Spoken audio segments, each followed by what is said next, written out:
Shit, they don't even know the name of the kid. They named him Jonathan Kent, known as the Golden Child.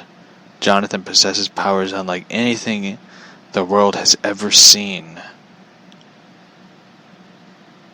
Well, this Jonathan Kent has a big-ass fucking head, so I prefer John Kent, thank you. Sorry about that. I just had to look it up. I totally forgot the name of the kid, because it's been a while since I read the third book, and I just got so bored with it. But if you ever look at the artwork, this kid has a big fucking head. It's huge. It's you look at this kid's head and you're like, holy shit. I know this is going to sound pretty mean. I know a lot of people are you're gone too far. The child looks like a product of incest. My opinion. Okay? You can hate me for that one, or you can say, you've gone too far. You look at that motherfucker, and it's holy shit, this kid is, weird looking. And he just sits there and he floats. At this point, Superman's and he looks at Wonder Woman, he looks at the kid, he looks at Wonder Woman, and he looks at the kid, he's yeah, I'm getting the fuck out of here. It's just, I don't know what it is. This comic is just so weird. Just weird, bizarre looking. I am not going to read the Golden Child comic. I am definitely not going to check it out. They have Carrie Kelly, wearing the bat suit again. It's I just sort of looked at him you people done this before. You done it in the third book. Why do this again?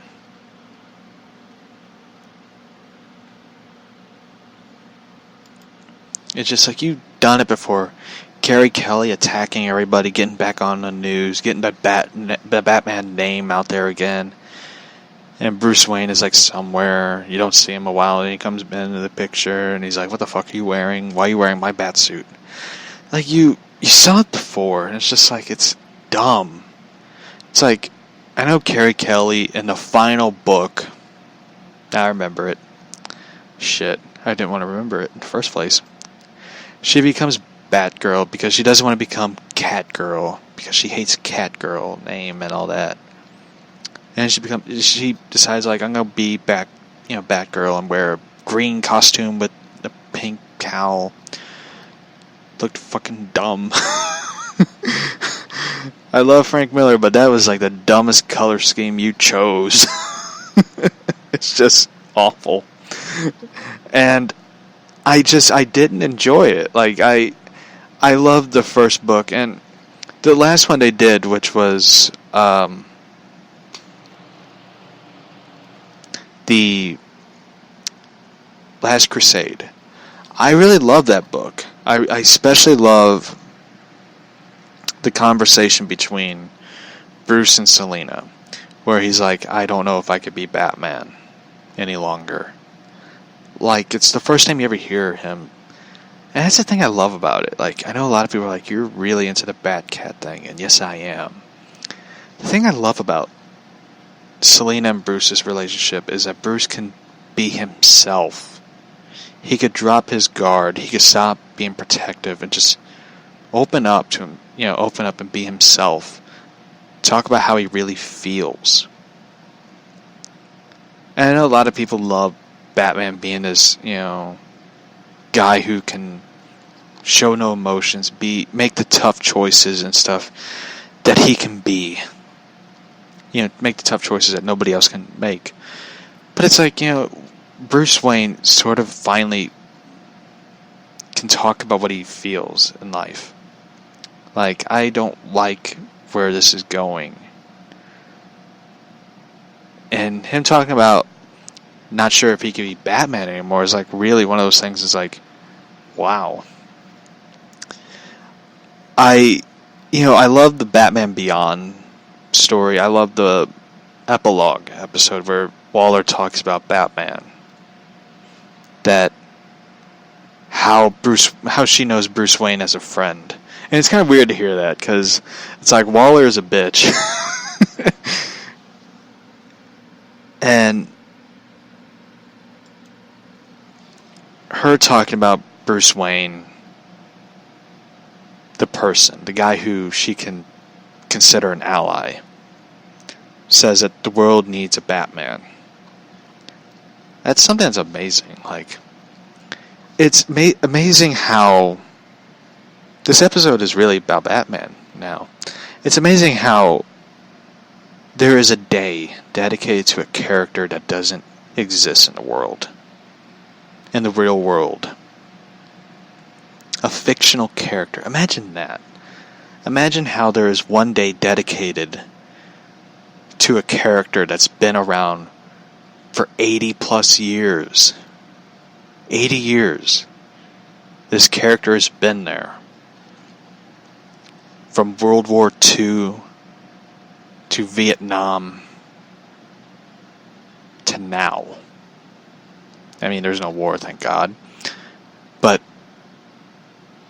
imagine that, like, a character that's been around in several different languages, several different continents. It's amazing how this character is celebrated in one day by everybody across the world. Like, it's amazing. I love that. I love that you can celebrate a character that has more of an impact, more of an influential thing than a real fucking person. That is such a great thing. I mean, if you look at Batman, and you look at, celebrities or political figures of today, Batman is more inspiring than any real fucking person. That is something. Between him and Scooby-Doo. I did watch the Scooby-Doo episode, and it's really funny, by the way. You look at Batman. He is more of an inspirational figure than a real person of today. The amazing thing about it is, I one time went into a bookstore when they had the first Batman Day. And there was the store was packed.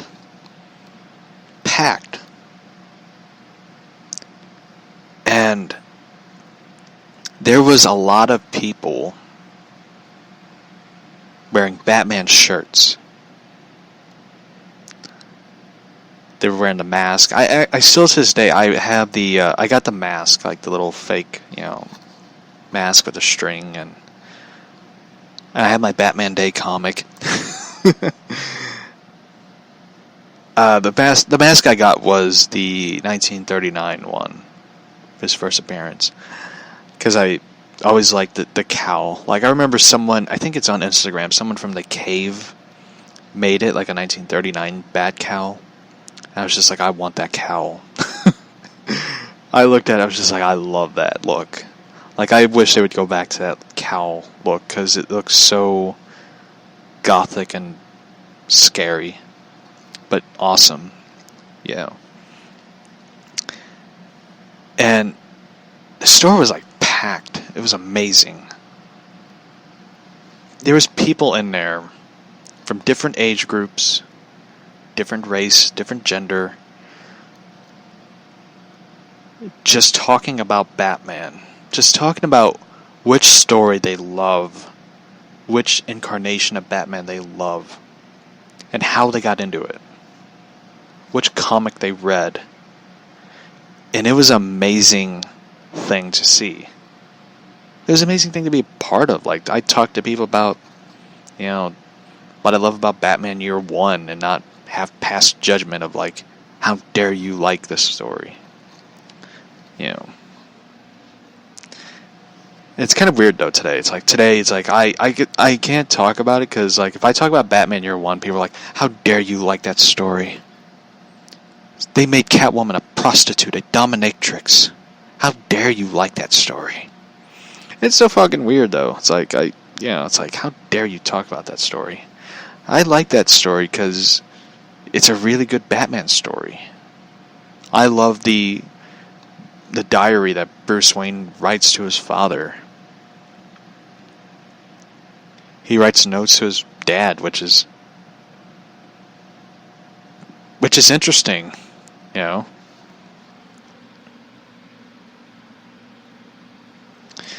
But the thing that was so cool about Batman Day and how it's like growing, like when it first started, like there was nobody like going like we're gonna light bat signals all over the world. Like you never got to see that. In the first Batman, the first Batman Day. But now, like, Batman's 80 years old and still kicking ass and taking names. To this day, right now, I know a lot of people are like thinking, it's going to happen. They're going to change Batman. Luke Fox is going to be Batman. Bruce Wayne's going to be gone. Let me say this. There's been 2 different Batmans. 3 different Batmans. I totally forgot about Jim Gordon. There was Azrael as Batman. It didn't last long because a lot of people really didn't like it. Then Dick Grayson became Batman. People didn't like it. There's some people that like it. They like the design, the artwork, and all that. Then there's the Jim Gordon one, which a lot of people forget because, well, people want to forget that. What do those 3 have in common? Simple. They didn't last long. A lot of people didn't like it because a lot of people didn't want it. Because all 3 have in common is Bruce Wayne died. And a lot of people got pissed. You know why? Because Bruce Wayne, Batman, is something important in comics. Something important. Like, I mean, yeah, they had they changed Spider-Man. I remember they did the Clone Saga, which a lot of people don't talk about. It's a don't ask, don't tell rule. Then they did the Doc Ock as Spider-Man. A lot of people didn't like it because a lot of people didn't like changing the look. They didn't like changing the character. They didn't like changing everything. If they write out the story like Bruce Wayne somehow give it a happy ending for a while, like Bruce Wayne goes like, they get married. Bruce Wayne and Catwoman, Selena Kyle, and Bruce Wayne get married. And Bruce Wayne's like, I want you to take over Batman while me and Selena are on honeymoon. A lot of people are going to accept it. Like, hey, that's not bad. Like, you didn't write it out like he died or something. A lot of people be happy. And he comes back and he's Bruce Wayne Batman with, married Bruce Wayne Batman now. That'd be a great thing. Like, if they write it out that way. But the reason why people don't want the change of a Batman not being Bruce Wayne anymore is a lot of people don't want it. Like, we got the Terry McGinnis Batman. The reason it worked is that Bruce Wayne is, the mentor. That'd be pretty fucked up. They're gonna change. They had to change that one. It's like, they're gonna have to change that storyline. If they're gonna marry Batman, Bruce Wayne, Batman, all that. Batman, Selena getting married and all that. They're gonna have to change that one up. So, the reason that it didn't last long is because people don't want change.